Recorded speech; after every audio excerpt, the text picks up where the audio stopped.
Too soon? I don't think it's soon enough.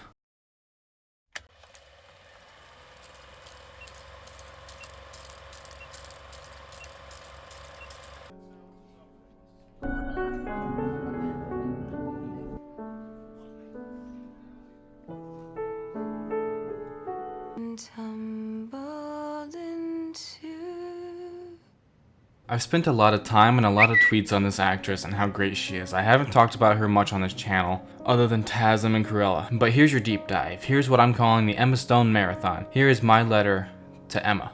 Whenever I watch anything, I go over it all. I take it all in, the cinematography, the lighting, the camera angles, the plot, the bloopers, and especially the actors. The actors are the most important part. If the actors aren't there, then you only have good views. You don't have that emotional tie, you don't have that grounding experience because there's no one to convey the emotion and make you feel. There are plenty of great actors and actresses, but I wanted to talk about one that never left my mind, one who I think puts her all in her role. She doesn't act the same in every role, she always has something new to add, something new to give. Emma Stone never holds back when she goes for a role. When she walks up on set and gives it her all, you can fucking tell. Let me just begin by saying that there are two sides to every story, and this is my side, the right one. They say there are 5 stages of grief: denial, anger, bargaining, depression, and acceptance. Well, I'd like to add one more: revenge. So where do I begin? Where do I begin to tell you about this actress I've had a crush on for some time? Tonight the music seems so loud. I wish that we could lose this crowd. Maybe it's better this way. We'd hurt each other with the things we want to say. How about I start with the first movie I saw Emma in, the first movie that introduced me to her. The Amazing.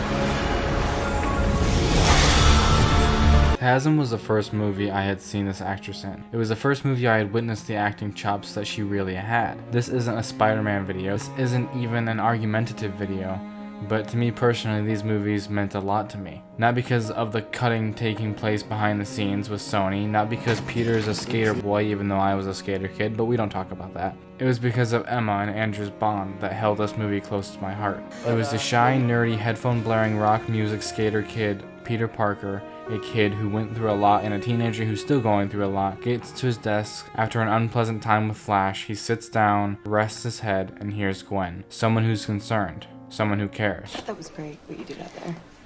It was stupid, but it was great. You should probably go to the nurse. You might have a concussion.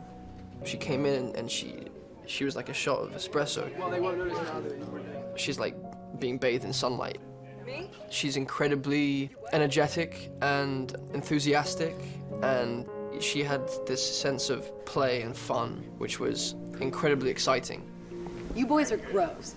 Fast forward a couple years after the death of Gwen Stacy, which broke my fucking heart, and we get to La La Land. But before I talk about La La Land, before I tell you why this is my type of movie, why she fits into it, why this movie struck a chord with me, I wanted to give a bit of a shout out to someone who makes some amazing art. I want to shout out Josh, or Omni Broke Me. He made a wonderful video on La La Land that I think is pretty fucking great, and can get the point of La La Land across way better than my dumbass could. So go give him some love, go spread positivity, and while you're there, tell him in the comments that I said hi and that we should collab sometimes because I think he's pretty cool. Love you, thanks. Now back to why this movie worked for me. Why is it one of my most favorite movies ever? One word. Musical. I'm not much of a musical type guy. The theater friends I had in high school were fangirling over Hamilton while I was fangirling over TASM. But the point is, I didn't know much about musicals. I never had an interest in watching them. They seemed like they weren't my style, you know, until I watched